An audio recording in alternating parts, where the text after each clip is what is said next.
Assalamu alaikum. Day 30. The Happiness of Bahirah. The monk Bahira had been able to pick out Muhammad SAWW from among the caravan travelers. When the beautiful shining faced child entered, Bahira was trembling and somewhat nervous. Muhammad SAWW, being well mannered, politely went in and sat down at a place to which they showed him. He started eating the food that was served. The monk Bahira watched him until he had finished his food. Then he quietly approached him. He wanted to get a better look at him. The child was exactly as described in the books. There was brightness in his face. The monk asked him several questions. Muhammad SAWW answered to the satisfaction of Bahira. Intelligence, good manners, courtesy, respect, he had all of them. The best characteristics were united in Muhammad SAWW. There was one more thing that Bahira was curious about. If there were the seal of prophethood on his back, the monk would have no more doubt in his mind. He asked Muhammad SAWW for permission to look at his back. Yes, the seal of prophethood was there, exactly as described in the books. He was now very sure.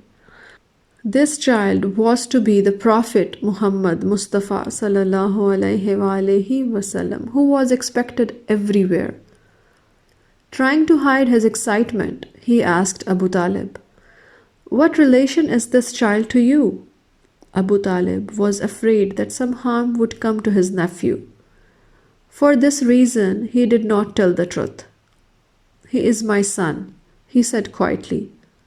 The monk was confused. This cannot be. According to what is written in the books, this child does not have a father. He must not be your child. Abu Talib believed now that no harm would come from the monk Bahira. This time he told the truth. "Yes, he is not my son. He is my nephew." The monk continued his questions.